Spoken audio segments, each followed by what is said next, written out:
ஹல்லேலூயா. சத்தத்தை பற்றி சொல்லுவோமா? ஹல்லேலூயா. எத்தனை பேர் சந்தோஷமா இருக்கீங்க?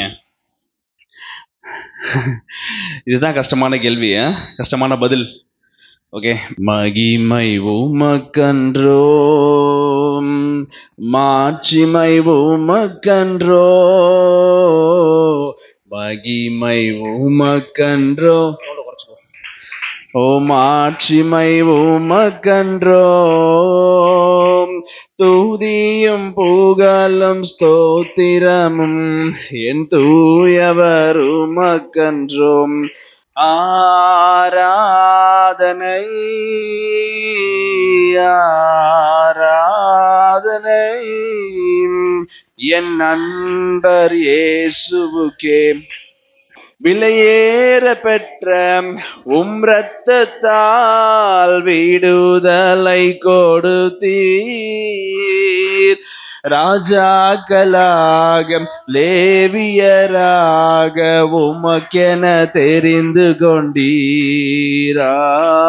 ராஜாக்களாக லேவியராக உமக்கென தெரிந்து கொண்டீர். மகிமை உமக்கன்றோ. அல்லேலூயா. இன்னைக்கு செய்தியோட தலைப்பு என்னன்னு கண்டுபிடிச்சிங்களா? உங்கள்ட்ட ஒரு கேள்வி. கர்த்தராகிய ஒருவன் ஒருத்தி ஒருவர் கர்த்தராகிய இயேசு கிறிஸ்துவை ஏற்றுக்கொண்டால் அவனுக்கு என்ன கிடைக்கும்? பணம் கிடைக்குமா?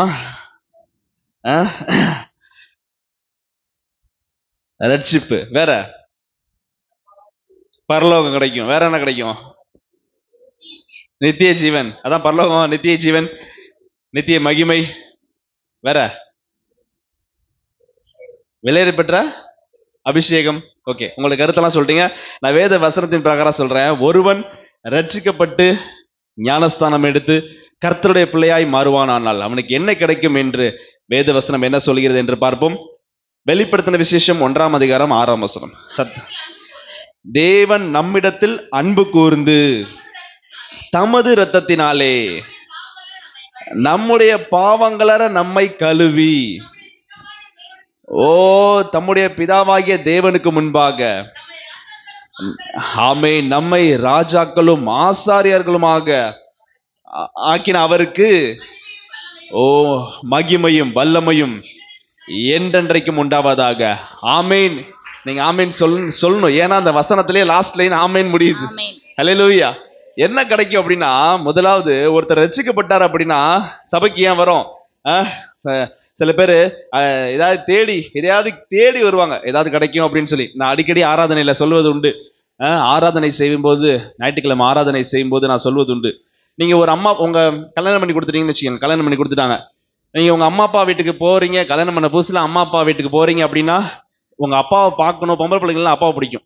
அப்பாவை பார்க்கணும், அப்பா முகத்தை பார்த்தா போதும், போய் ஒரு நாள் இருந்துட்டு வந்தா போதும், ஒரு தலையை காட்டிட்டு வந்தா அப்படின்னு தோணுமா? இல்ல போய் அள்ளிட்டு வரலான்னு தோணுமா? சொல்லுங்க. போய் முகத்தை பார்த்தா போதும், எங்க அப்பா முகத்தை பார்த்தா போதும், எங்க அம்மா முகத்தை பார்த்தா போதும், பார்த்தோன்னு கண்ணில் கண்ணீர் வடியுது. இதுதான், இந்த மாதிரி தான் நம்ம ஞாயிற்றுக்கிழமை இந்த நம்ம அப்பா வீட்டுக்கு வரும்போது அப்படிதான் வரணும். ஏசப்பாவோட முகத்தை பார்த்தா போதும். எப்பெல்லாம் சர்ச்சுக்கு வரோமோ அப்பெல்லாம் ஏசப்பாவோட முகத்தை பார்த்தா போதும். அவரை பார்த்தாலே நம்ம கண்ணுல இருந்து கண்ணீர் வந்துடும். அதுதான், அப்படி ஆராதிக்கணும். அதை விட்டுட்டு நான் சபைக்கு போய் என்ன பிரயோஜனம், எனக்கு ஒண்ணுமே கிடைக்கல, காசு கிடைக்கல, பணம் கிடைக்கல, கஷ்டப்படுறேன், சபைக்கு வா உனக்கு நான் காசு தரேன்னு ஏசப்பா எங்கேயுமே சொல்லவே இல்லை. வேதத்துல எங்கேயுமே கிடையவே கிடையாது.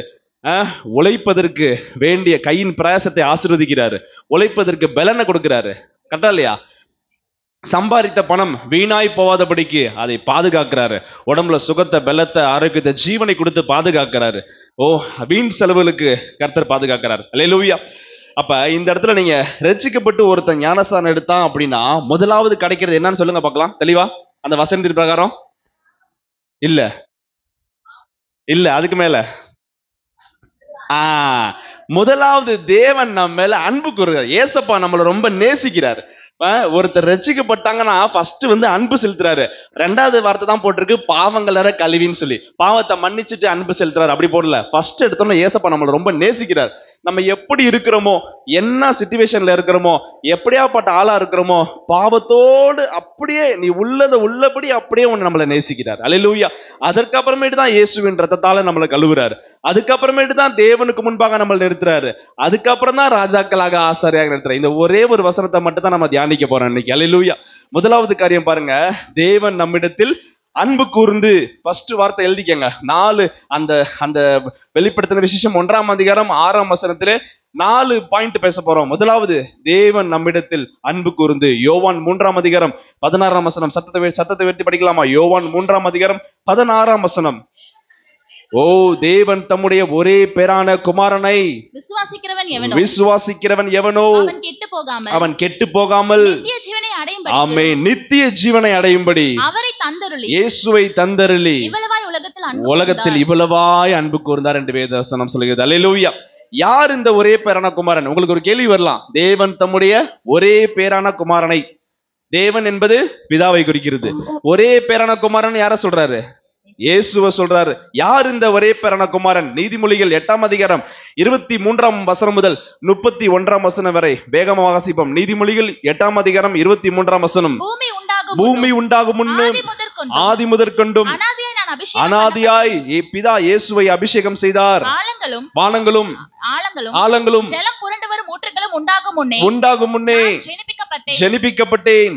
மலைகள் நிலை பெறுவதற்கு முன்னும் குன்றுகள் உண்டாவதற்கு முன்னும், மலைகள் நீங்க பார்க்கிற மலைகள் குன்றுகள் எல்லாம் உண்டாவதற்கு முன்னும், அவர் பூமியையும் அதன் வெளிகளையும் பூமியில் உள்ள மண்ணின் திரள்களையும் உண்டாகும் முன்னும் ஜெனிப்பிக்கப்பட்டேன். ஓ, இயேசு ஜெனிப்பிக்கப்பட்டார். அவர் வானங்களை படைக்கையில் நான் அங்கே இருந்தேன். ஓ, வானங்கள் உண்டாக கடவுது என்று பிதா சொல்லும்போது அங்கே இருந்தேன். அவர் சமுத்திரத்தின் விலாசத்தை வட்டணிக்கையிலும் உயரத்தில் மேகங்களை ஸ்தாபித்து சமுத்திரத்தின் ஊற்றுகளை அடைத்து வைக்கையிலும் சமுத்திர ஜலம் தன் கரையை விட்டு மீறாதபடிக்கு அதற்கு எல்லையை கட்டி இம்மட்டு வா, மிஞ்சும் வராதே, உன்னுடைய அலைகளின் பெருமை இங்கே அடங்க கடவுது என்று சொல்லி கடலுக்கு எல்லை கட்டளை போட்டிருக்கிறாரு. பூமியின் அஸ்திபாரங்களை நிலைப்படுத்துகையிலும் நான் அவருடைய செல்லப்பிள்ளையாய் இருந்தேன். எல்லாம் பண்ணும்போது ஏசப்பா என்ன பண்ணிருக்காரு? பிதாவினுடைய வலது பரிசுல செல்ல பிள்ளையாய் அமர்ந்திருக்கிறார். 30 வரைக்கும் படிச்சிட்டீங்களா? நித்தம் அவருடைய மனமகிழ்ச்சியில் சந்தோஷமா இருந்து எப்பொழுதும் அவர் சமூகத்தில் களி கூர்ந்தாரு. ஆமென். அப்ப யார் இந்த குமாரன்? இயேசு. இப்பேற்பட்ட இயேசு கிறிஸ்துவை இப்ப யோவான் 3ஆம் அதிகாரம் 16ஆம் வசனத்துல பாருங்க, தேவன் தம்முடைய ஒரே பேரான குமாரனாகிய இயேசு கிறிஸ்துவை தந்தருளி உலகத்தில் இவ்வளவாய் அன்பு கூர்ந்தார் என்று வேத வசனம் சொல்கிறது. அல்லேலூயா. அவ்வளவு அன்பு வச்சிருக்காரு. 1 யோவான் 4ஆம் அதிகாரம் 8ஆம் வசனம் 16ஆம் வசனம் பாருங்க. 1 யோவான் 4ஆம் அதிகாரம் 8ஆம் வசனம் 16ஆம் வசனம். அன்பில்லாதவன் தேவனை அறியான். ஓ, அன்பில்லாதவன் தேவனை அறியான். தேவன் அன்பாகவே இருக்கிறார். ஒருத்தட்ட அன்பு இல்ல, ரட்சிக்கப்பட்டிருக்கோம், அன்பு இல்ல, பக்கத்துல இருக்க விசுவாசியை நேசிக்கல, அன்பு இல்ல அப்படின்னா அவன் தேவனை அறியான். என்னதான் வெள்ளை ட்ரெஸ் போட்டு வந்து சபையில உட்கார்ந்து கைத்தட்டு பாட்டு பண்ணாலும் தேவனை அறியான் அப்படின்ட்டாரு. தேவன் நம்மேல் வைத்திருக்கிற அன்பை நாம் அறிந்து விசுவாசித்திருக்கிறோம். தேவன் அன்பாகவே இருக்கிறார். அல்லேலூயா. நம்மிடத்தில் அவர் அன்பு கூர்ந்திருக்கிறார். பிலிப்பியர் 2ஆம் அதிகாரம் 6 முதல் 11ஆம் வசனம் வீட்டுல போய் படிச்சு பாருங்க. இவ்வளோ அன்பு வச்ச ஏசப்பாக்கு என்ன பண்றாரு? வானத்துள்ளோர் பூமியுள்ளோர் பூமியின் கீழான எல்லா முழங்கால்களும் முடங்கும், எல்லாருடைய நாவுகளும் இயேசுவே தேவன் என்று அறிக்கையிடும் என்று பெரிய நாமத்தை, எல்லா நாமத்திற்கும் மேலான இயேசு என்ற நாமத்தை பிதா இயேசுவுக்கு கொடுத்திருக்கிறார். அல்லேலூயா, அல்லேலூயா. அப்பேற்பட்ட தெய்வம் நம்ம இடத்துல அன்பு வச்சிருக்கிறார். முதலாவது ஒருத்தர் ரட்சிக்கப்படுறாங்க, ஞானஸ்தானம் எடுக்கிறாங்க, இயேசுவோட பிள்ளையா மாறுறாங்கன்னா ஃபர்ஸ்ட் அவங்களுக்கு கிடைக்கிறது எட்டர்னல் லவ், அகாப்பை அன்பு, பிதாவுடைய அன்பு, ஏசப்பாவோட அன்பு அவர்கள் மேல் கிடைக்கிறது. அல்லேலூயா. ரோமர் 5ஆம் அதிகாரம் 8ஆம் வசனம் பாருங்க. ரோமர் 5ஆம் அதிகாரம் 8ஆம் வசனம். நாம் பாவிகளாய் இருக்கையில், உலகத்தில் இருக்க எல்லா ஜனங்களும் நாம் பாவிகளாய் இருக்கையில் ஒரே பேரான குமாரனை கொடுத்தாருன்னு சொன்னல, அந்த இயேசு கிறிஸ்து நமக்காக மரித்ததினாலே தேவன் நம்மேல் வைத்த தமது அன்பை விளங்க தேவன் நம்ம மேல வச்சிருந்த அன்பை விளங்க பண்ணினார். ஃபர்ஸ்ட் வார்த்தை என்ன பார்த்தோம்? நம்ம இடத்துல அன்பு கூர்ந்து. ஃபர்ஸ்ட் வார்த்தை வெளிப்படுத்தின 1ஆம் அதிகாரம் 6ஆம் வசனம். முதல் வார்த்தை தேவன் நம்மேல் அன்பு கூர்ந்து. இங்க போட்டிருக்கு அன்பை விளங்க பண்ணினார்.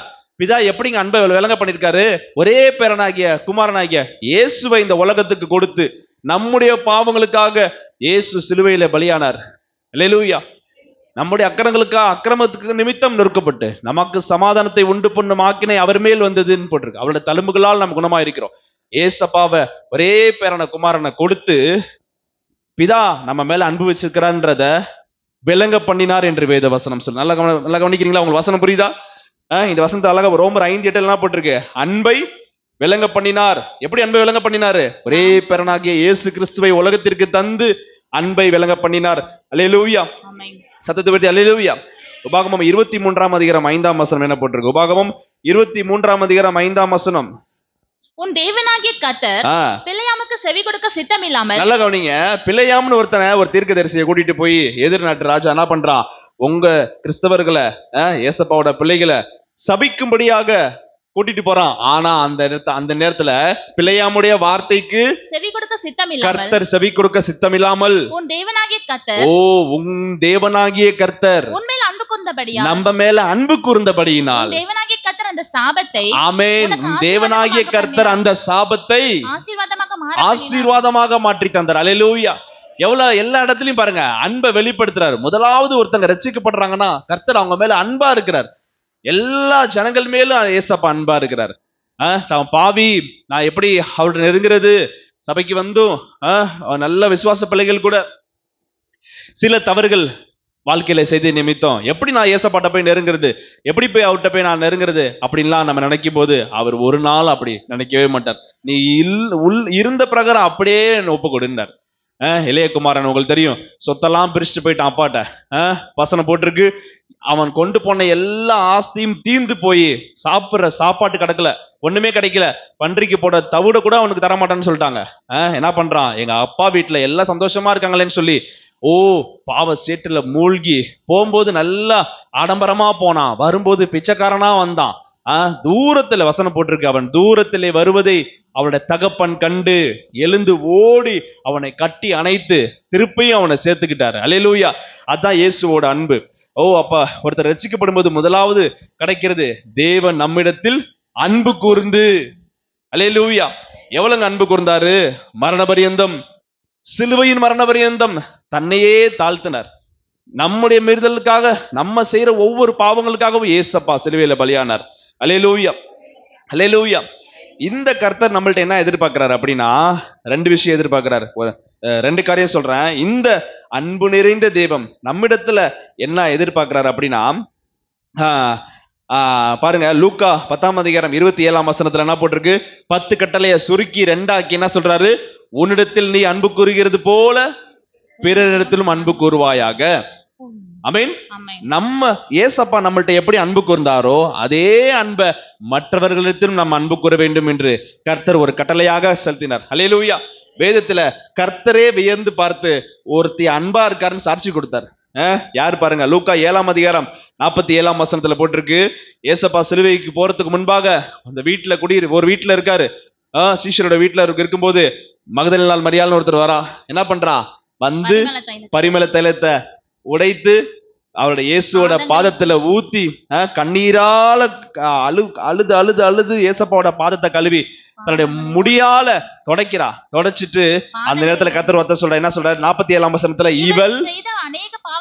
இவள் செய்த அநேக பாவங்கள் இவளுக்கு மன்னிக்கப்பட்டது, இவள் மிகவும் அன்பு கூர்ந்தாலே. இயேசு ஒருத்தரை சாட்சி கொடுத்தார் வேதத்துல. தேவன் அன்பாகவே இருக்கிறாருன்னு வசனம் போட்டிருக்கு. தேவன் நம்மிடத்தில் அன்பா இருந்தாருன்னு வெளிப்படுத்தின விசேஷம் 1:6 போட்டிருக்கு. ஆனா கர்த்தர் ஒரு பெண்ணை குறித்து சாட்சி கொடுத்தாரு, இவள் மிகவும் அன்பா இருக்கிறாளே. அல்லேலூயா. அப்ப ஏசப்பா எதிர்பார்க்கறது என்ன? முதலாவது கர்த்தர் நம்மிடத்தில் அன்பு கூறுவது போல நாமும் பிறரிடத்தில் அன்பு கூற வேண்டும் என்பதே அவருடைய கட்டளையா இருக்கிறது. அதனாலதான் 10 கட்டளையை சுருக்கி அழகா இந்த வார்த்தை சொல்லியிருக்காரு, உன்னிடத்தில் நீ அன்பு செலுத்துவது போல பிறரிடத்தில் அன்பு செலுத்துவாயாக. அல்லேலூயா.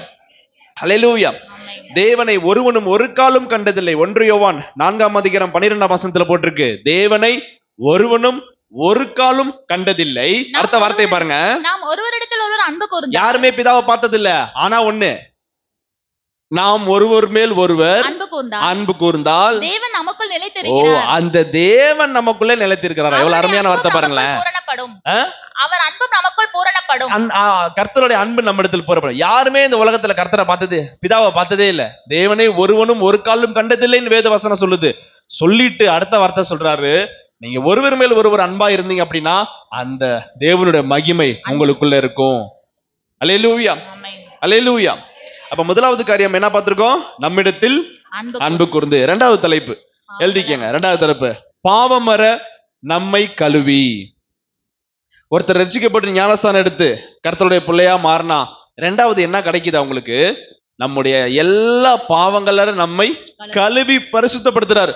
வயசு 50 இருக்கலாம், 50 வயசுல ஒருத்தங்க ரட்சிக்கப்படுறாங்க, ஞானஸ்தானம் எடுக்கிறாங்க அப்படின்னா 49 வயசு வரைக்கும், அந்த 50 வயசு வரைக்கும், பிறந்தது முதல் 50 வயசு வரைக்கும் செஞ்ச எல்லா பாவத்தையும் இயேசு ஒரு நிமிடத்துல மன்னிக்கிறார். புதிதாய் பிறந்த குழந்தையை போல ஞானஸ்தானத்துல முக்கி எந்திரிக்கும் பொழுது புதிதாய் பிறந்த குழந்தையை போல அவங்க மாறுறாங்க. அதான் வசனம் சொல்லுது, நம்முடைய பாவமர முற்றிலும் கழுவி.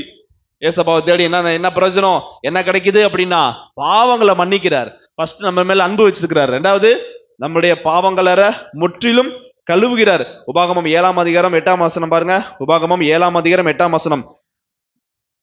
கர்த்தர் நம்மேல் அன்பு கூர்ந்ததினால, படிங்க. கர்த்தர் உங்களில் அன்பு கூர்ந்ததினாலும், கர்த்தர் உங்களிடத்தில் அன்பு கூர்ந்ததினாலும், உங்கள் பிதாக்களுக்கிட்ட ஆணையை காக்க வேண்டும் என்பதினாலும், கர்த்தர் பலத்த கையினால் உங்களை புறப்பட பண்ணி, பலத்த கையினாலும் ஓங்கிய புயத்தினாலும் எகிப்தாகிய உலகத்திலிருந்து உங்களையும் என்னையும் புறப்பட பண்ணி, அடிமைத்தன வீடாகிய எகிப்தினின்றும் அதன் ராஜாவான பார்வோன் கை நின்றும் உங்களை மீட்டுக் கொண்டார். உலகத்தின் அதிபதியாகிய சாத்தானுடைய கையிலிருந்து நம்மை மீட்டு கொண்டார். அல்லேலூயா, ஆமென் சொல்லுங்க. அல்லேலூயா. பாருங்க, உலகத்துல நம்ம அடிமை, கர்த்தர் நம்ம வசனம் ஸ்டார்டிங்லயே போட்டிருக்கு, தேவனிடத்தில் அன்பு, தேவன் நம்ம மேல அன்பு கூர்ந்தார்னு படிச்சிட்டோம். இங்க என்ன படிச்சிருக்கோம்? நம்ம மேல அன்பு கூர்ந்தனால சாத்தானாகிய உலக காரியத்திலிருந்து நம்மை கர்த்தர் விடுதலையாக்கி மீட்டு கொண்டார் என்று வேத வசனம் சொல்கிறது. அல்லேலூயா. எபேசியர் 2ஆம் அதிகாரம் படிங்க. எபேசியர் 2ஆம் அதிகாரம் 4ஆம் வசனம் எடுத்து வாசிங்க. எபேசியர் 2ஆம் அதிகாரம். தேவனோ இரக்கத்தில் ஐஸ்வர்யம் உள்ளவராய் நம்மில் அன்பு கூர்ந்து நம்முடைய மிகுந்த அன்பினாலே அக்கிரமங்களில் மறுத்தவர்களாய் இருந்த நம்மை கிறிஸ்துவுடனே கூட உயிர்ப்பித்தார். கிருபையினால் ரட்சிக்கப்பட்டீர்கள். 2ஆம் அதிகாரம் 4ஆம் வசனம் போட்டிருக்கு, தேவனோ இரக்கத்தில் ஐஸ்வர்யம் உள்ளவராய் நம்மிடத்தில் அன்பு கூர்ந்து. வசனத்தை எல்லாம் எடுத்து வாசிங்க பார்க்கலாம். அழகா போட்டிருக்கு பாருங்க, அப்பதான் உங்களுக்கு புரியும். அன்பை பத்தி சொன்ன, அடுத்தது நம்முடைய பாவங்களை கழுவினார்னு சொன்னேன். அப்படியே கோர்வையா வசனம் வருது பாருங்க. தேவனோ இரக்கத்தில் ஐஸ்வர்யம் உள்ளவராய் நம்மில் அன்பு கூர்ந்த தம்முடைய மிகுந்த அன்பினாலே. 5ஆம் வசனம், அக்கிரமங்களில் மரித்தவர்களாய் இருந்த நம்மை கிறிஸ்துவுடனே கூட உயிர்ப்பித்தார். கிருபையினாலே ரட்சிக்கப்பட்டீர்கள். 6ஆம் வசனம், கிறிஸ்து இயேசுவுக்குள் அவர் நம்மிடத்தில் வைத்த தயவினாலே தம்முடைய கிருபையின் மகா மேன்மையான ஐஸ்வர்யத்தை வருங்காலங்களில் விளங்க செய்ததற்காக கிறிஸ்து இயேசுவுக்குள் நம்மை அவரோடு கூட எழுப்பி உன்னதங்களில் அவரோடு கூட உட்கார செய்தார். ஆமென். கிருபையினாலே விசுவாசத்தை கொண்டு ரட்சிக்கப்பட்டீர்கள். இது உங்களால் உண்டானதல்ல, தேவனுடைய ஈவு. நம்ம ரட்சிக்கப்பட்டிருக்கோம்னா நம்மளால உண்டானதல்ல, தேவன் நம்ம மேல வச்சிருக்கிற ஈவு. 13ஆம் வசனம் பாருங்க. முன்னே தூரமாயிருந்த நீங்கள் இப்பொழுது கிறிஸ்து இயேசுவுக்குள் கிறிஸ்துவின் இரத்தத்தினாலே சமீபமானீர்கள்.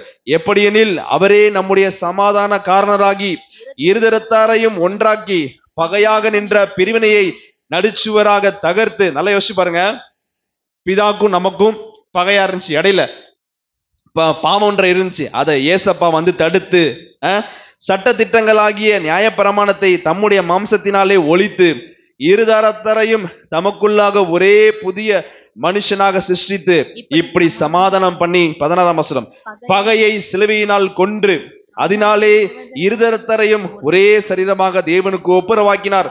17ஆம் வசனம், அல்லாமலும் அவர் வந்து தூரமாயிருந்த உங்களுக்கும் சமீபமாயிருந்த அவர்களுக்கும் சமாதானத்தை சுவிசேஷமாக அறிவித்தார். இயேசுவே இந்த உலகத்துக்கு வந்து 3 வருஷம் சுவிசேஷத்தை அறிவித்தார். அல்லேலூயா, அல்லேலூயா.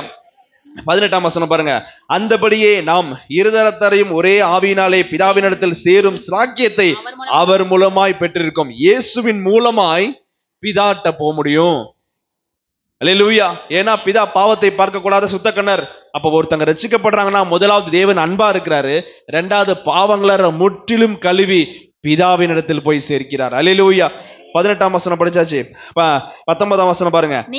ஆகையால் நீங்கள் இனி அந்நியரும் பரதேசியருமாய் இராமல் பரிசுத்தவான்களோட ஒரே நகரத்துக்கு தேவனுடைய வீடுமாயிருந்து அப்போஸ்தலர் தீர்க்கதரிசிகள் என்பவர்களுடைய அஸ்திபாரத்தின் மேல் கட்டப்பட்டவர்களுமாய் இருக்கிறீர்கள். அதற்கு இயேசு கிறிஸ்து தாமே மூளை கல்லா இருக்கிறார். எல்லாத்துக்கும் காரணம் யாரு?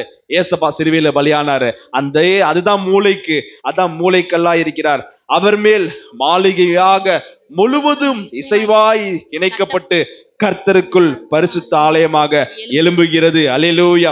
அவர் மேல் நீங்களும் ஆவியினாலே தேவனுடைய வாசஸ்தலமாக கூட கட்டப்பட்டீர்கள் என்று வேத வசனம் சொல்கிறது. அல்லேலூயா. இரண்டாவது காரியம் என்ன தலைப்பு படிச்சோம்? என்ன தலைப்பு சொன்னோம்? பாவங்களற முற்றிலும் நம்மை கழுவுறார். ஏசப்பா பாவங்களற முற்றிலும் நம்மை கழுவுறார். 1 யோவான் 1ஆம் அதிகாரம் 7ஆம் வசனம் 8ஆம் வசனம் எல்லாம் எடுத்து வாசிங்க. 1 யோவான் 1ஆம் அதிகாரம் 7ஆம் வசனம் 8ஆம் வசனம். அவர் ஒளியில் இருக்கிறது போல நாமும் ஒளியிலே நடந்தால் ஒருவரோடொருவர் ஐக்கியப்பட்டிருப்போம். ஆமென். ஒருவரோடொருவர் ஐக்கியப்பட்டிருப்போம். அவருடைய குமாரனாகிய இயேசு கிறிஸ்துவின் இரத்தம், முக்கியமான வார்த்தை அண்டர்லைன் பண்ணிக்கங்க, அவருடைய குமாரனாகிய இயேசு கிறிஸ்துவின் இரத்தம் சகல பாவங்களையும் நீக்கி நம்மை சுத்திகரிக்கும். அப்ப ஒருத்தர் ரட்சிக்கப்பட்டு ஞானஸ்தானம் எடுத்து கர்த்தரோட பிள்ளையா மாறினா ரெண்டாவது கிடைக்கிறது என்ன? பாவங்களற முற்றிலும் கழுவுறாரு, பரிசுத்தமாக்குறாரு. இயேசுட்ட வந்தா பாவ மன்னிப்பு கிடைக்கும். பாவ மன்னிப்புக்காக எங்கெங்கயோ போறாங்க, காசிக்கு போறாங்க. அவ்வளோ அந்த தண்ணியெல்லாம் பாத்தீங்கன்னா அவ்வளோ இதா கிடக்கு, அழுக்கா கிடக்கு. அதுல போய் முங்கிட்டு வர்றாங்க. அங்கேயும் இங்கேயும் அலையிறாங்க. எங்கேயும் அலைய வேணாம், இருந்த இடத்துல இருந்து இயேசுவே என்னுடைய பாவங்களை மன்னிங்கன்னு சொல்லி யார் ஒருவர் வாய் திறந்து கேட்கிறாங்களோ அடுத்த நிமிஷமே அவர் இறங்கி வராரு. அவருடைய ரத்தம் சகல பாவங்களையும் நீக்கி நம்மை சுத்திகரிக்கும். அல்லேலூயா. ரோமர் 5ஆம் அதிகாரம் 7ஆம் வசனம் எடுத்து வாசிங்க. ரோமர் 5ஆம் அதிகாரம் 7ஆம் வசனம் எடுத்து வாசிப்போமா? நீதிமானுக்காக ஒருவர் மரிக்கிறது அரிது. நல்லா கவனிங்க. உலகத்துல நீதிமானா ஒருத்தர் இருக்காரு, ரொம்ப நல்லவருங்க அவருக்காக ஒருத்தர் மரிக்கிறது அரிது. அவருக்கு நல்லவங்களுக்காக ஒருத்தங்க உயிரை விடுறதே பெருசு. நல்லவனுக்காக ஒருவேளை ஒருவன் மரிக்க துணிவான். ஒருவேளை ரொம்ப நல்லவரு, நல்லா பண்ணி வாழ்க்கையில உதவி எல்லாம் செஞ்சிருக்காரு, சரி அவருக்காக நான் மரிக்கிறேன் அப்படின்னு சொல்லி அதுவே அரிது. நல்லவனுக்காக ஒருவேளை ஒருவன் மரிக்க துணிவான். நாம் பாவிகளா இருக்கையில், நல்லா கவனிங்க, மட்டமான மகா பெரிய பாவி நாம் பாவிகளா இருக்கையில் கிறிஸ்து நமக்காக மரித்ததினாலே தேவன் நம்மேல் வைத்த தமது அன்பை ஆமென். திருப்பி பாருங்க, தேவன் நம்மேல் வைத்த தமது அன்பை விளங்க பண்ணினார். முதலாவது பாயிண்ட் என்ன பாயிண்ட் பார்த்தோம்? தேவன் நம்மிடத்தில் அன்பு கூர்ந்து நம்முடைய பாவங்கள முற்றிலும் கழுவி. இரண்டாவது பாயிண்ட் பார்த்தோமா?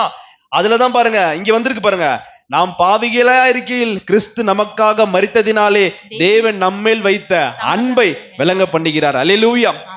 அடுத்தது 9ஆம் வசனம். இப்படி நாம் அவருடைய இரத்தத்தினாலே நீதிமான்கள் ஆக்கப்பட்டிருக்கிறோம். கோபாக்கினைக்கு நீங்களாக அவராலே நாம் ரட்சிக்கப்படுவது அதிக நிச்சயமாமே. 12ஆம் வசனம். இப்படி இருக்க, நல்லா கவனிங்க, முக்கியமான வசனம் 12ஆம் வசனம். இப்படி இருக்க ஒரே ஆதாம் செய்த பாவத்தினாலே பாவமும் பாவத்தினாலே மரணமும் உலகத்துல ஆதாம் மூலியமா தான் உலகத்துல பாவம் பெருகினுச்சு. அது எப்படியோ அதே போல 15ஆம் வசனம், எல்லா மனுஷரும் பாவமாக்கப்பட்டாங்க. 15ஆம் வசனம். ஆனாலும் மீறுதலின் பலன் கிருபை வரத்தின் பலனுக்கு ஒப்பானதல்ல. முக்கிய கரெக்டா படிக்கணும். அதாவது 12ஆம் வசனத்துல கரெக்டா படிங்க. என்ன போட்டிருக்கு? இப்படியாக ஒரே மனுஷனாலே பாவமும் பாவத்தினாலே மரணமும் உலகத்திலே பிரவேசித்தது போல. 15ஆம் வசனம் என்ன போட்டிருக்கு? தேவனுடைய கிருபையையும் இயேசு கிறிஸ்து என்னும் ஒரே மனுஷருடைய கிருபையினாலே வரும் ஈவும் அநேகர் மேல் என்ன பட்டிருக்கு? அதிகம் பெருகி இருக்கிறது. எப்படி ஒரு மனுஷன் ஆதாம் பாவம் செஞ்சனால பூமி முழுவதும் பாவமாக்கப்பட்டதோ அதே போல இயேசு என்னும் ஒருவர் நமக்காக மரித்ததினாலே பூமி முழுவதும் பரிசுத்தமாக்கப்பட்டது. இதுக்கு முன்பாக செஞ்ச எல்லாருடைய பாவங்களையும் மன்னிக்கிறாரு. இப்போ உலகத்துல வாழ்றவங்களுடைய பாவத்தையும் மன்னிக்கிறாரு. இனி பறக்க போற அடுத்த ஜெனரேஷனோட பாவங்களையும் இயேசு மன்னிக்கிறாரு. அதனாலதான் முதல்ல அழகா படிச்சோம், இயேசு கிறிஸ்துவின் ரத்தம் சகல பாவங்களையும் நீக்கி நம்மை சுத்திகரிக்கும். நான் உங்களுக்கு சிம்பிளா இப்படி சொல்லி புரிய வைக்கிறேன். ஏசப்பாவோட ரத்தம் எப்படிப்பட்ட ரத்தம்?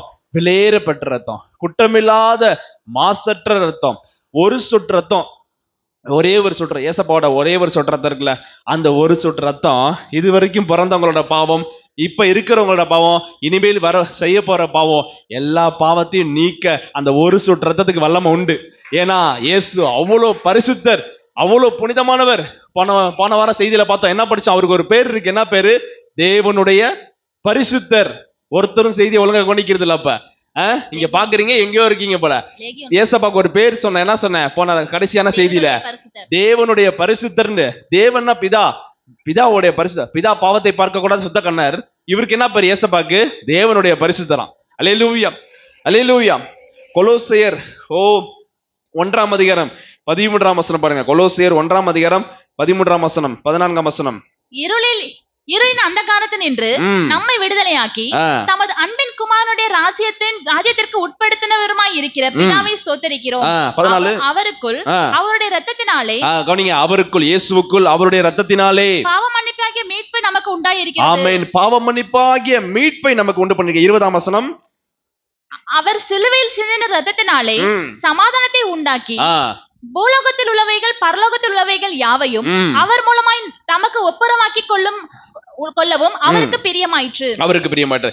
பிதாவுக்கு பிரியமாயிற்று. எப்படி? இயேசுவின் மூலமாய் பூலோகத்தில் இருக்க ஜனங்களும் பரலோகத்தில் இருக்க பிதாவும் ஒப்புரவாகும்படி இயேசுவை தந்தருளினார். அல்லேலூயா. அப்ப உலகத்துல ஒருத்தர் ரட்சிக்கப்பட்டு இயேசுவை ஏற்றுக்கொண்டால் முதலாவது என்ன கிடைக்குது அவங்களுக்கு? தேவனுடைய அன்பு. இரண்டாவது, பாவங்கள முற்றிலும் கழுவுறாரு. மூன்றாவது என்ன கிடைக்குது பாருங்க? பிதாவாகிய தேவனுக்கு முன்பாக. அந்த ஒரு லைன் மட்டும் அப்படி எழுதிக்கங்க. பிதாவாகிய தேவனுக்கு முன்பாக. மூன்றாவது பாயிண்ட், பிதாவாகிய தேவனுக்கு முன்பாக. யோவான் 1ஆம் அதிகாரம் 18ஆம் வசனத்துல போட்டிருக்கு, பிதா தேவனை ஒருவனும் ஒரு காலும் கண்டதில்லை. போட்டிருக்கா? ஏன் அப்படின்னா, அவர் பாவத்தை பார்க்க கூடாத சுத்த கண்ணர். அவ்வளோ பரிசுத்தமானவர். பிதாவை யாரும் பார்க்கவே முடியாது. அவ்வளோ பரிசுத்தால, அவ்வளோ மகா பெரிய பரிசுத்தம் உள்ளவர், உலகத்திலேயே பெரிய பரிசுத்தர். ஆனா இந்த வசனம் என்ன போட்டிருக்கு?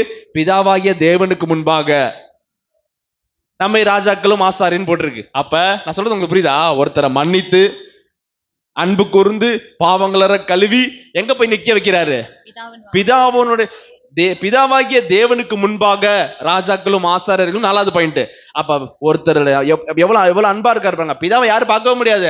ஆனா ஒருத்தர் ரட்சிக்கப்பட்டா என்ன கிடைக்கும் அப்படின்னு நினைக்கிறாங்கல்ல. சபைக்கு போய் என்ன கிடைக்கும்? தேவனை அறிஞ்சிட்டு என்ன கிடைக்கும் நினைக்கிறாங்கல்ல. பிதாவுக்கு முன்பாக நாம் போய் நிற்க முடியும். அல்லேலூயா.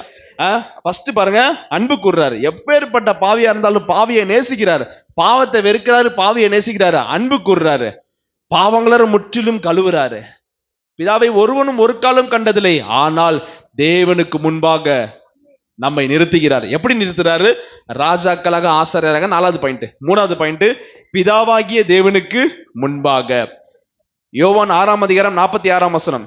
யோவான் 6ஆம் அதிகாரம் 46ஆம் வசனம்.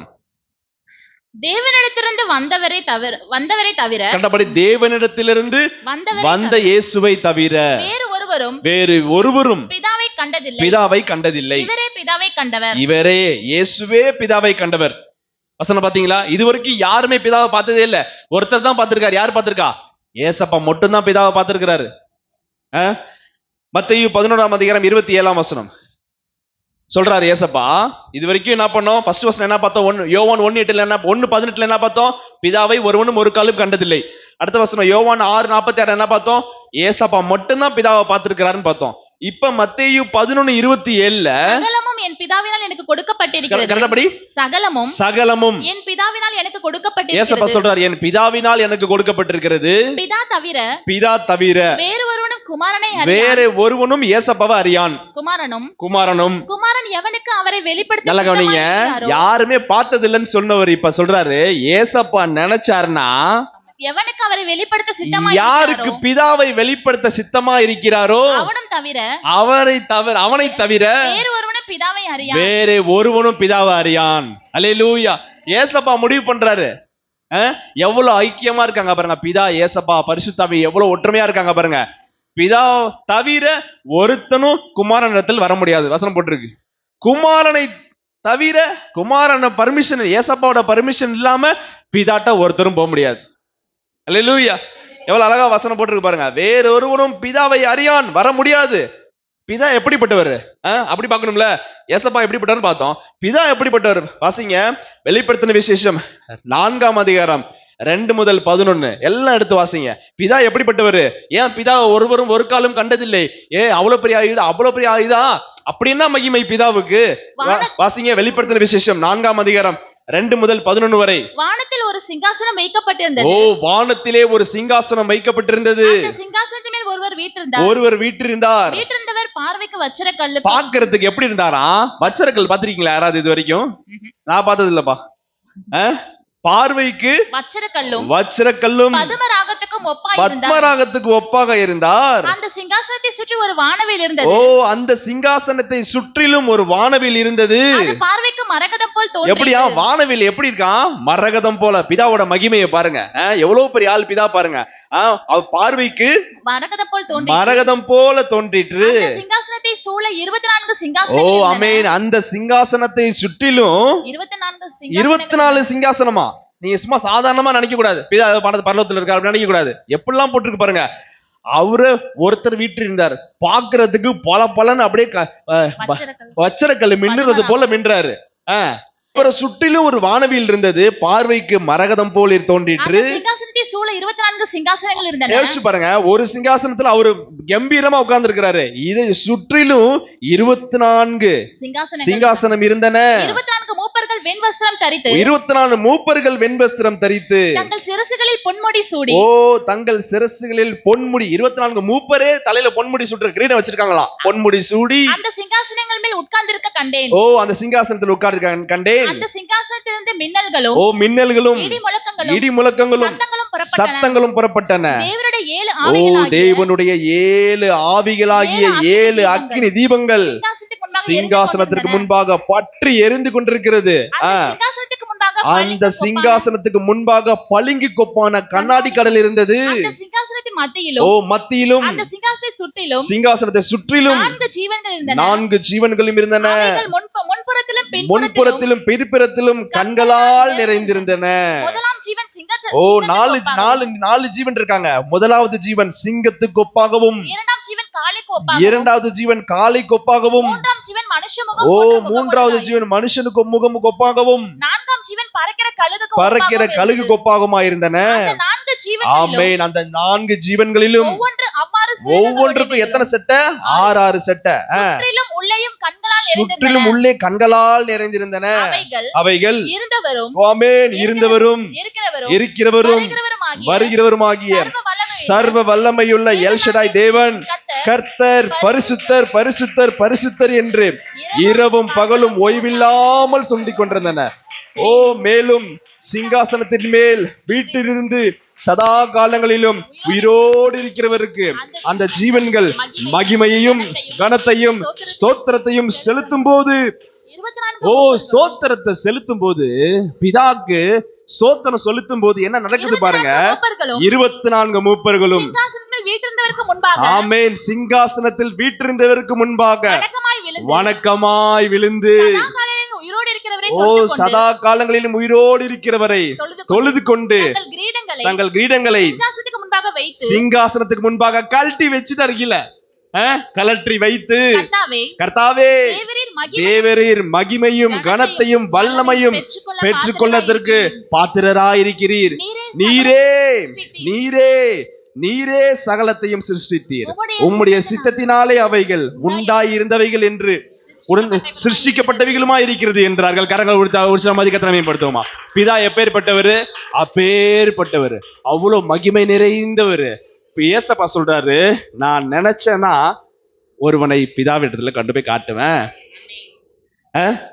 வசனம் போட்டிருக்கு 3வது, பிதாவாகிய தேவனுக்கு முன்பாக நம்மை கொண்டு போய் நிறுத்த போறார் ஏசப்பா. யாருமே அவரை பார்த்ததில்ல, நம்ம மேல அன்பு வைக்கிறாரு.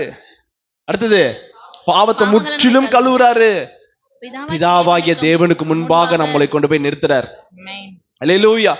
அப்ப சபைக்கு எனக்கு ஒண்ணும் கிடைக்கல, நான் கஷ்டப்படுறேன்ற வார்த்தையை மட்டும் என்னைக்குமே உச்சரிக்காதீங்க. சபைக்கு வந்தா இது கொடுப்பேன் அது கொடுப்பேன்னு எங்கேயுமே பிரசங்கம் பண்ணவே இல்லை ஏசப்பா. பரலோக மந்திரத்திலேயே இருக்கு, அன்றன்று வேண்டிய ஆகாரத்தை எங்களுக்கு மொத்தமா அள்ளி கொடுங்க, 1 மாசத்துக்கு வச்சுக்கிறோம் 1 வருஷத்துக்கு வச்சுக்கிறோம்லாம் இல்ல, அன்றன்று வேண்டிய ஆகாரத்தை எங்களுக்கு தாரும். பாத்தீங்களா? அன்னைக்கு என்ன தேவையோ அதுதான் சந்திக்கப்படும். உடம்புல பலத்தை கொடுக்குறாரு, வேலைக்கு நல்ல வேலை வாய்ப்பை கொடுக்குறாரு, வேலைக்கு போறதுக்கு பலத்தை கொடுக்குறாரு, கையிட்டு செய்யும் எல்லா வேலையும் ஆசீர்வதிக்கிறாரு. என்னெல்லாம் வேலை செய்யறோமோ எல்லாத்தையும் கர்த்தர் ஆசீர்வதிக்கிறாரு. நமக்கு நல்ல வருமானங்களை கொடுக்குறாரு, குடும்பத்தை நடத்த கர்த்தர் கிருபை செய்யறாரு. கர்த்தருக்கு காணிக்கை தசமபாகம் செலுத்தி அவரை நம்ம கனப்படுத்துறோம். அல்லேலூயா. பாருங்க, தேவனுக்கு முன்பாக நிறுத்துகிறார். பிதா எப்பேற்பட்டவர்னு பார்த்தோம். 1 கொரிந்தியர் 8ஆம் அதிகாரம் 5-6 பாருங்க. 1 கொரிந்தியர் 8ஆம் அதிகாரம் 5ஆம் வசனம் 6ஆம் வசனம். வானத்திலேயும் பூமியிலேயும் தேவர்கள் எனப்படுகிறவர்கள் உண்டு. இந்த உலகத்துல தேவர்னு சொல்லிக்கிறவன் ஏகப்பட்ட பேர் இருக்கானுங்க. நான் தான் கடவுள்ன்றான், அவன்றான், இதுன்றான். அந்த கடவுள், ஒவ்வொரு கடவுளோட பேர் நாமங்களை பார்த்தா சிரிப்பா இருக்கு. ஒவ்வொரு கல்வெட்டெல்லாம் பார்த்தா நிர்மாணமா நிக்குது. வசனம் போட்டிருக்கு, தேவர்கள்னு சொல்லிக்கிட்டு இருக்கான். படிக்கிறவைகளில் உண்டு இப்படி அநேக தேவர்களும் சொல்லிக்கோ, கர்த்தாக்களும் இருந்துக்கோ. பிதாவாகிய ஒரே தேவன் நமக்கு உண்டு. இவ்வளவு எல்லாத்திலும் பிதாவாகிய தேவன் நமக்குண்டு, ஒரே தேவன் நமக்குண்டு. அவராலே சகலமும் ஆமென். அவர் மூலியமா தான் சகலமும் உண்டாயிருக்கிறது. அல்லேலூயா. நாமும் உண்டாயிருக்கிறோம். அவருக்கென்று நாமும் உண்டாயிருக்கிறோம். அல்லேலூயா. 1 யோவான் 4ஆம் அதிகாரம் 12ஆம் வசனம் பாருங்க. படிச்சுட்டோம், ஏற்கனவே படிச்சு திருப்பி படிக்கிறோம். 1 யோவான் 4:12 தேவனை ஒருவனும் ஒரு காலும் கண்டதில்லை. உலகத்துல பிதாவாகிய தேவனுக்கு முன்பாக நம்ம போய் நிறுத்த போறாரு ஏசப்பா. 2ஆம் வருகை வந்து நம்மளை போய் நிறுத்த போறாரு. உலகத்திலேயே நீங்க பிதாவை அனுபவிக்கணுமா? வசனம் அழகா போட்டிருக்கு, தேவனை ஒருவனும் ஒரு காலும் கண்டதில்லை, நாம் ஒருவரில் ஒருவர் அன்பாய் இருந்தால் தேவன் நமக்குள் நிலைத்திருக்கிறார். தேவன் நம்மில் நிலைத்திருக்கிறார். தேவனுடைய அன்பும் நமக்குள் பூரணப்படும். பிதாவோட அன்பை நீங்க அந்த சாரத்தை உணரலான்னு சொல்றாரு. நான் சொல்றது உங்களுக்கு புரியுதா? தெளிவா புரியுதா? ஏசப்பா நம்மளை பூரண பரிசுத்தமாக்கி பரலோகத்துக்கு அழைத்து போய் பிதாட்ட போய் நிறுத்த போறாரு. உலகத்திலேயே தேவனுடைய அன்பை நீங்க உணரணுமா? ஒரே வார்த்தை தான், ஒருவரில் ஒருவர் அன்பாயிருங்கள். உன்னை நேசி, அதான் ஏசப்பா சொல்லிட்டு போயிட்டாரு, உன்னை நேசிப்பது போல பிறனை நேசின்ட்டார். அன்பு தான், அன்பால தான் எல்லாமே இந்த காலத்துல. சரி, இப்ப முதலாவது பாயிண்ட் என்ன பாயிண்ட் பார்த்தோம்?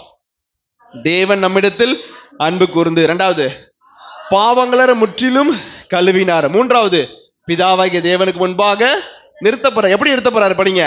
ராஜாக்களும் ஆசாரியருமாக நிறுத்தப்ப. எழுதிக்கங்க. 4வது பாயிண்ட், ராஜாக்களாகவும் ஆசாரியராகவும் நம்மை நிறுத்த போகிற தேவனுக்கு மகிமையும் வல்லமையும் என்றென்றைக்கும் உண்டாவதாக. ராஜாக்களும் ஆசாரியரும் ஆகிய 4வது பாயிண்ட் எழுதிக்கங்க.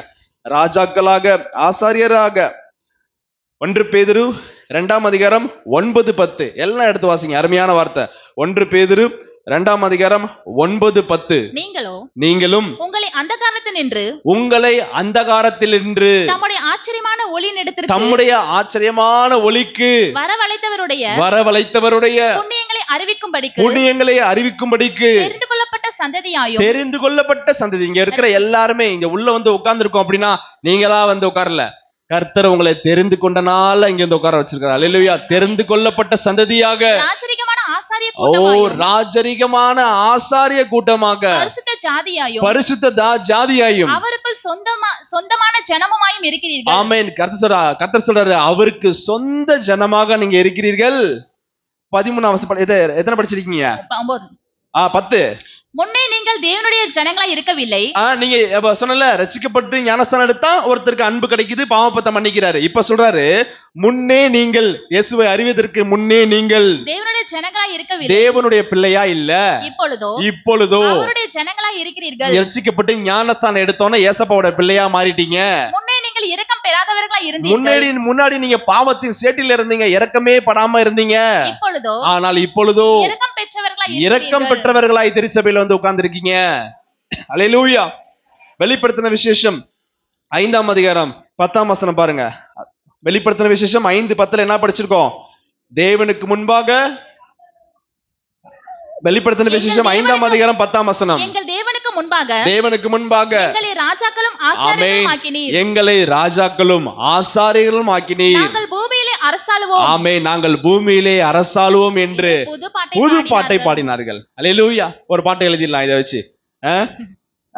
புது பாட்டை பாடினார்கள் என்று அருமையாக கர்த்தருடைய வார்த்தை சொல்லுது. அல்லேலூயா. எபேசியர் 4ஆம் அதிகாரம் 12-13 என்ன போட்டிருக்கு? எல்லாத்தையும் அழைச்சிட்டாரு ஏசப்பா. எல்லாத்தையும் அழைச்சிட்டாரு.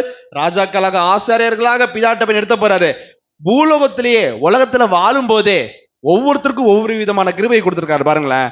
எபேசியர் 4:12-13. பரிசுத்தவான்கள் சீர் பொருந்தும் பொருட்டு, கரெக்ட் சத்தமா படிங்க. பரிசுத்தவான்கள் சீர் பொருந்தும் பொருட்டு, பரிசுத்தவான்கள் சீர் பொருந்தும் பொருட்டு சுவிசேஷ ஊழியத்தின் வேலைக்காகவும் இந்த உலக நம்மள அழைச்சிருக்காரு. ஏசப்பா நம்மள எல்லாத்தையும் அழைச்சிருக்காரு. ஊழியக்காரங்களையும் சரி உங்களையும் சரி எல்லாத்தையும் அழைச்சிருக்காரு. எப்படி அழைச்சிருக்காராம்? ஒரு சில பேரை சுவிசேஷ ஊழியத்தின் வேலைக்காகவும், திருப்பி சொல்றேன், நம்மள அழைச்சிருக்காரு.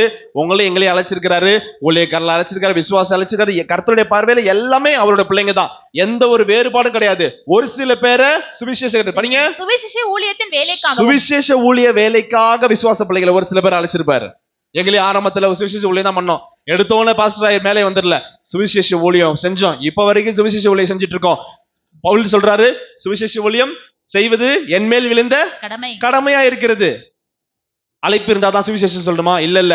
தீர்க்க தரிசன ஊழியத்துக்கு கூட அழைப்பு இருக்கு. மெய்ப்பர் ஊழியத்துக்கு, போதக ஊழியத்துக்கு, அப்போஸ்தலர் ஊழியத்துக்குலாம் அழைப்பு இருக்கு. எல்லாத்து மேலேயும் விழுந்த கடமை என்ன தெரியுமா? சுவிசேஷ ஊழியம் செய்வது எல்லார் மேல் விழுந்த கடமை. ஒருத்தர் உலகத்திலே சொல்றாங்க, யாம் பெற்ற இன்பம் பெருக வையகம். உலகத்திலே அப்படி சொல்லும் போது இயேசுவின் ரட்சிப்பை பெற்றுக்கொண்ட நாம் என்ன பண்ணணும்? மற்றவர்களுக்கு எடுத்து சொல்ல வேண்டும். இது நம்ம மேல் விழுந்த கடமை. ஒரு சில பேரை சுவிசேஷகராகவும், கிறிஸ்துவின் சரீரமாகிய சபையானது, கிறிஸ்துவின் சரீரமாகிய இந்த திருச்சபையானது பக்தி விருத்தி அடைவதற்காகவும், பக்தி விருத்தி அடையும்படிக்கு அவர் சிலரை அப்போஸ்தலராகவும், ஒரு சில பேரை அப்போஸ்தலராகவும், சிலரை தீர்க்கதரிசிகளாகவும், சபையில சில பேரை தீர்க்கதரிசியாகவும், சிலரை சுவிசேஷகராகவும், சுவிசேஷகராகவும், சிலரை மெய்ப்பராகவும், போதகராகவும் சில பேரை போதகராகவும் ஏற்படுத்துகிறார். அல்லேலூயா. அப்ப எல்லாமே ராஜாக்கள் ஆசாரியர்கள் தான். ஆனா ஒவ்வொருத்தருக்கும் மகிமையிலே மகிமை வித்தியாசம் படுத்துறாரு. அல்லேலூயா. நட்சத்திரங்கள் வசனம் போட்டு நட்சத்திரங்கள் இருக்கு, நல்லா படைச்சிருக்காரு. ஒரு சில நட்சத்திரங்கள் மகிமை வேறுபடுகிற பிரகாரம் திருச்சபையிலும் கர்த்தர் எல்லாத்தையும் அழைச்சிருக்கிறாரு. ஆனா ஒவ்வொருத்தருக்கும் ஒரு அழைப்பை கொடுத்திருக்கிறாரு, ஒவ்வொருத்தருக்கும் ஒரு கிருபையை கொடுத்திருக்கிறாரு, ஒவ்வொருத்தருக்கும் ஒரு வித்தியாசத்தை உண்டு பண்றாரு. அல்லேலூயா, அல்லேலூயா. பாருங்க, கடைசியாக இவ்வளவு காரியங்கள் சொல்லிட்டு ஏசப்பா சொல்றாரு. யோவான் 15:16 போட்டிருக்கு, நான் உங்களை ஊழியக்காரன் என்று சொல்லுகிறதில்லை. இவ்வளவு காரியங்கள் சொல்லிட்டு நம்மளெல்லாம் அவருக்கு ராஜாக்களாக ஆசாரியராக ஏற்படுத்திட்டு சொல்றாரு, நான் உங்களை ஊழியக்காரன் என்று சொல்லவில்லை. தீர்க்க தரிசனர் ஊழியக்காரன், ஊழியம் செய்யறது. ஏசப்பா கீழே ஒரு ஏசப்பா கீழே ஊழியம், சுவிசேஷகர், போதகர், அப்போஸ்தலர், மெய்ப்பர் எல்லாமே ஊழியம். சொல்றாரு, நான் உங்களை ஊழியக்காரன் வேலைக்காரன் என்று அழைப்பதில்லை. ஒரு வேலைக்காரன் எஜமான் செய்கிறதை அறிய மாட்டான். வீட்டுல ஒரு வீட்டுல வேலை நிறைய பேர் வேலைக்கு போறீங்க. சில பேர் வீட்டுல வேலைக்காரங்க வச்சிருப்பீங்க. ஏதாவது பேசும்போது என்ன பண்ணுவீங்க? அமைதியாரு கண்ணை காட்டுவீங்க. ஏன்னா கவனிப்பாங்க சில பேரு. கரெக்டா? அப்ப எஜமான் செய்வதை ஊழியக்காரன் அறிவதில்லை. நான் உங்களை சிநேகிதர் என்றேன். ஏசப்பா சொல்றாரு, நான் உங்களை சிநேகிதர் என்றேன், ஏனெனில் என் பிதாவினிடத்தில் நான் கேள்விப்பட்டேன். என் பிதாவினிடத்தில் நான் என்னெல்லாம் கேள்விப்படுறேனோ எல்லாவற்றையும் உங்களுக்கு அறிவித்தேன். வேத வசனத்தின் மூலியமாக எல்லாத்தையும் அறிவிக்கிறாரு. ஒவ்வொரு செய்தியப்பையும் கர்த்தர் உங்கள்கிட்ட எல்லாத்தையும் பிதாட்ட என்னெல்லாம் ஏசப்பா கேட்டாரோ ஊழியக்காரர்களுடைய வாய் மூலியமா எல்லாத்தையும் பேசுறாரு. அநேக தரிசனங்களை, சொப்பனங்களை, அநேக வெளிப்பாடுகளை, புதிய காரியங்களை கர்த்தர் ஒவ்வொரு வாரமும் உங்களுக்கு வெளிப்படுத்துறாரு. அல்லேலூயா. வெளிப்படுத்துறாரா இல்லையா? ஒவ்வொரு செய்தியப்பையும் கர்த்தர் உங்களோட பேசுறாரா இல்லையா? என்னெல்லாம் ஏசப்பா பிதாட்ட கேட்கிறாரோ ஒவ்வொரு நாளும் உங்கள்கிட்ட சொல்றனால இப்ப சொல்றாரு கர்த்தரு, அவ்வளவு பெரிய தெய்வம் சிங்காசனத்துல வீட்டிருக்கிறாரு. நான் நினைச்சா ஒருத்தர் நான் பிதாட்ட கொண்டு போய் காட்டுவேன்றாரு. அப்ப ஏசப்பா பெரிய கடவுள். அவரு சொல்றாரு, நான் உங்களை வேலைக்காரன் என்று ஊழியக்காரன் என்று சொல்லுவதில்லை, உங்களை சிநேகிதர் என்றேன். ரொம்ப ஏசப்பா ரொம்ப அவ்வளோ நமக்கு ஃப்ரெண்டே இல்லைன்னு ஃபீல் பண்ணாதீங்க. எனக்கு யாருமே இல்லை, ஃப்ரெண்ட் இல்ல. உங்களுக்கு ரொம்ப உற்ற சிநேகிதரா யார் இருக்கா? உங்களுக்கு ஏசப்பா இருக்கிறாரு. எனக்கு வயசாயிடுச்சு, எனக்கு ஃப்ரெண்ட் இல்லைன்னா நினைக்காதீங்க. உங்களுக்கு உங்களோட வயசு கூட ஏசப்பா, அவரு உங்களுக்கு ஃப்ரெண்டா இருக்காரு. அல்லேலூயா. சின்ன குழந்தைக்கு அவர் குழந்தை மாதிரி, ஒவ்வொரு வயசுக்கு ஏத்த மாதிரி ஏசப்பா என்ன பண்றாரு? எல்லாருக்கும் சிநேகிதரா இருக்கிறாரு. எவ்வளவு அன்பான கடவுளா இருக்காரு பாருங்க. இயேசுவை போல இந்த உலகத்துல ஒரு அன்பு நிறைந்த கடவுள் கிடையவே கிடையாது. அன்பால உருவானவர், அன்பாலே உருவானவர், பரிசுத்தத்தாலே உருவானவர். அல்லேலூயா. அப்பேற்பட்ட கர்த்தர் நம்ம மத்தியில விட்டிருக்கிறார். ஒவ்வொரு திருப்பும் நம்ம ஒவ்வொரு திருப்பும் நம்ம இது சபைக்கு வரும்போதும் கர்த்தருடைய சமூகத்துல வீட்டுல நம்ம ஜெபம் பண்ணும் போதும் முழங்கால் படிட்டு பாவ மன்னிப்பு கேட்கணும். தன்னைத்தான் நீதிமான்னு பரிசுத்தவான்னு நினைச்சுக்கிறவன் தன்னையே ஏமாத்தி கொள்கிறான் வேத வசனம் சொல்லுது.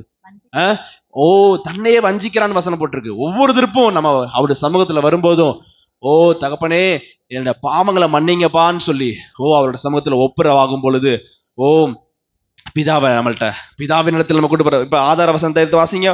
வெளிப்படுத்தின விசேஷம் 1ஆம் அதிகாரம் 6ஆம் வசனம். இதுதான் ஆரம்ப வசனம். முதலாவது வசனம், தேவன் நம்மிடத்தில் அன்பு கூர்ந்து. நல்லா புரிஞ்சுட்டீங்களா? ஃபர்ஸ்ட் ஏசப்பாவை ஏற்றுக்கும் பொழுது அன்பை கொடுக்கிறாரு. அன்பு கூர்ந்து தமது இரத்தத்தினாலே, இயேசுவோட சொந்த இரத்தத்தாலே நம்முடைய எல்லா பாவங்களையும் கழுவி நம்முடைய பிதாவாகிய தேவனுக்கு முன்பாக உடனே என்ன பண்றாரு? பிதாவாகிய தேவனுக்கு முன்பாக ராஜாக்களும் நம்ம எப்படி நிறுத்துறாரா? ராஜாக்களாக, ஆசாரியராக, ஒவ்வொரு ஊழியம் செய்கிற ஊழியக்காரராக அவருக்கு நிறுத்துகிற அவருக்கு மகிமையும் வல்லமையும் என்றென்றைக்கும் உண்டாவதாக. ஆமென். கத்திரிக்கத்திர மேம்படுத்துவோமா? முழங்கால் படி முடிஞ்சாலும் முழங்கால் படிலாம் உட்கார்ந்தே பாடுங்க. முழங்கால் படிலாம் இல்ல உட்கார்ந்தே பாடுங்க. கண்ணை மட்டும் மூடி சத்தமா பாடினா மட்டும் போதும்.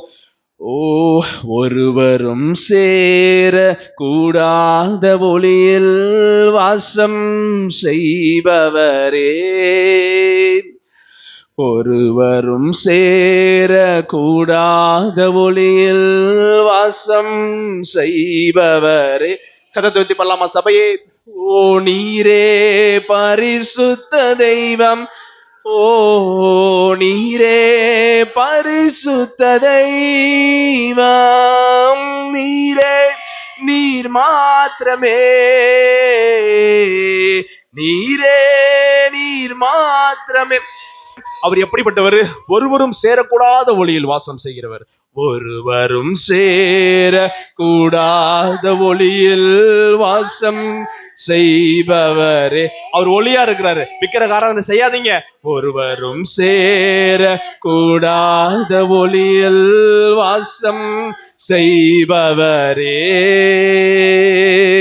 நீரே பரிசுத்த தெய்வம், நீரே பரிசுத்த தெய்வம், நீரே நீர் மாத்திரமே தெய்வமே, நீர் மாத்திரமே. பரிசுத்தர் நீர் பரிசுத்தர்,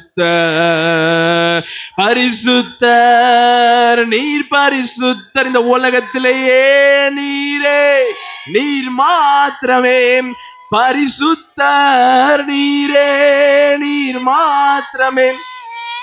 எல்லாருக்கும் தெரிஞ்ச கதை தான். பலமுறை சொல்லி புதிதாய் வந்திருக்கிறவர்களுக்கும் இந்த யூடியூப் மூலமா பாக்குறவங்களுக்கும் இந்த பாடலை குறித்த ஒரு சின்ன ஸ்டோரி ஒண்ணு சொல்றேன். இந்த பாடலை எழுதின பாஸ்டர் வெஸ்லி மேக்ஸ்வெல் அவங்க சொன்னாங்க, அந்த ஊழியக்காரருக்கு கீபோர்டு வாசிக்கிற ஒரு பையன் காலேஜ்ல என்ன பண்ணிருக்காங்க, ஒரு பொதுவான ஃபங்க்ஷன் வருது. அந்த ஃபங்க்ஷன்ல பாட்டு பாடு, பொதுவான பாட்டு பாடு, எந்த ஒரு மதத்தை சார்ந்து பாடாம பொதுவா ஒரு பாட்டு பாடுன்னு சொல்லி இந்த பையன்ட்ட, இந்த ரசிக்கப்பட்ட பையன் கீபோர்டு வாசிக்கிற பையன்ட்ட அவங்க சார் சொல்லியிருக்காரு.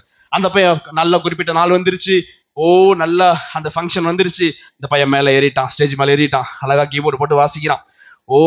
எல்லாவற்றிலும் மேலானவர், எல்லாரிலும் பெரியவர், சகலத்தையும் சிருஷ்டித்தவர், சர்வ வல்லவர், உம்மை போல வேறு தேவன் இல்லை, நீர் மாத்திரமே பரிசுத்தர் பரிசுத்தர் பரிசுத்தர் பரிசுத்தர் பரிசுத்தர் பாடும் பொழுது உடனே அவங்க சார் கீழே இருந்துட்டு, டேய் தம்பி பாட்டை நிறுத்துறா அப்படின்னு இருக்காரு. சிவன் உடனே, சார் நான் ஏன் சார் நான் என்ன தப்பு பண்ணேன், நான் ஏசுன்னு சொல்லலையே, நான் சாதாரணமா தானே பாடிட்டு இருக்கேன், பொதுவா தானே பாடுறேன் அப்படின்னு சொன்னோன்னு உடனே அவங்க வாத்தியார் அவங்க சார் சொல்லியிருக்காரு, டேய் பரிசுத்தர்னு சொன்னா உங்க இயேசு தான் இந்த உலகத்துக்கே தெரியும்டா. வஞ்ச புகழ்ச்சி பண்ணி பாடுறியா, மறைமுகமா பாடுறியா, உங்க இயேசுவ மறைமுகமா நீ உயர்த்துறியா, அப்ப எல்லாத்துக்கும் தெரியுது, இந்த உலகத்துல இருக்க எல்லா ஜனங்களுக்கும் தெரியும், இயேசு ஒருவரே பரிசுத்தர், இயேசு ஒருவரே பரிசுத்தர். மற்ற மதத்தில் இருக்கிற எல்லா ஜனங்களுக்கும் தெரியும், பரிசுத்தர்னு சொன்னா அது இயேசு ஒருவர் மாத்திரமே, இயேசு ஒருவர் மாத்திரமே. பாவத்துல பிறக்கல, பரிசுத்த ஆவியினால் பிறந்தவர். கன்னி வயித்துல எங்கேயாவது நடக்குமா? கன்னி வயித்துல கற்பத்துல உருவானாரு. ஆண் உறவு சேராம, ஆணும் பெண்ணும் சேராம கற்பத்துல ஓ டக்குன்னு பரிசுத்தாவி இறங்கும், பரிசுத்தாவி உண்மையில் நிலைநிறுவார் அப்படின்னு வசனம் சொன்ன ஓ ஒத்துக்கிறாங்க அந்த தாய். உடனே ஓ இதோ நான் ஆண்டவருக்கு அடிமை, உம்முடைய வார்த்தையின்படி எனக்கு ஆக கடவுதுன்னு சொன்ன உடனே கற்பம் தரிசிட்டாங்க ஏசப்பாவை. அவ்வளோ பரிசுத்தமானவர், அவ்வளோ புனிதமானவர். ஓ ஜீசஸ், எல்லாவற்றிலும் நீர் மேலானவர், ஓ எல்லோரிலும் பெரியவர், சகலவற்றையும் சிருஷ்டித்தவர், சர்வ வல்லவரே. அவர் எப்படிப்பட்டவர்? எல்லாவற்றிலும் எல்லாத்துக்கும் மேலானவர், ஓ எல்லோரிலும் பெரியவர், சகலவற்றையும் சிருஷ்டித்தவர், ஓ சர்வ வல்லவரே. உம்மை போல் வேறொரு தெய்வம் இல்லை, நீரே நீர் மாத்திரமே பரிசுத்தர். உம்மை போல் வேறொரு தெய்வம் இல்லை, நீரே நீர் மாத்திரமே பரிசுத்தர், பரிசுத்தர், பரிசுத்தரே, பரிசுத்தர், பரிசுத்தர், பரிசுத்தரே. You are holy, you are holy, holy Lord. You are holy, you are holy, holy Lord. நீரே நீர் மாத்திரமே தெய்வமே, நீரே நீர் மாத்திரமே பரிசுத்தர், நீரே நீர் மாத்திரமே. ஒருத்தர் ரட்சிக்கப்படும் போது வசனம் சொல்லுது, தேவன் நம்மிடத்தில் அன்பு கூர்ந்து சகல பாவங்களையும் கழுவி நம்மளை சுத்திகரிக்கிறார். வசனம் சொல்லுது, அணுகவே முடியாத பரிசுத்த தெய்வம் பலியானார் நம்மை மீட்க. அணுகவே முடியாத பரிசுத்த தெய்வம் பலியானார் நம்மை மீட்க. பாவியான மனு குலமே பரிசுத்தமானதுவே. எப்படி? ஓ இயேசுவின் மரணத்தினால் நாம் அவர் பிள்ளையானோம். இயேசு மரிக்க நாம் பிழைக்க நீதிமானானோம். நீதிமானாக்கி ராஜாக்களும் ஆசாரியருமாகிய நம்மளை மாற்றி பிதாவாகிய தேவனுக்கு முன்பாக நிறுத்துறாரு. நீதிமானானோம். இயேசு மரிக்க நாம் பிழைக்க நீதிமானானோம். எப்படி? இயேசுவின் மரணத்தினால் நாம் அவர் பிள்ளையானோம். ஓ இயேசுவின் மரணத்தினால் அவர் நம் தகப்பனானார். அவர் எப்படிப்பட்டவர்? ஒருவரும் சேர கூடாத ஒளியில் வாசம் செய்பவரே. ஓ ஜீசஸ், ஒருவரும் சேர கூடாத ஒளியில் வாசம் செய்பவரே, நீரே பரிசுத்த தெய்வம், நீரே பரிசுத்த தெய்வம், நீரே நீர் மட்டுமே பரிசுத்தர், நீரே நீர் மாத்திரமே தெய்வமே, நீரே நீர் மாத்திரமே Lord you are, நீரே நீர் மாத்திரமே. ஓ தேவன் நம்மேல் அன்பு கூர்ந்து நம்முடைய பாவங்களை முற்றிலும் நம்மை கழுவி தேவனுக்கு முன்பாக ராஜாக்களும் ஆசாரியருமாக ஆக்கி அவர் சமூகத்தில் நம்மளை நிறுத்தின தேவனுக்கு ஓ கனமும் வல்லமையும் உண்டாகுவதாக. ஆமேன், ஆமேன், ஆமேன்.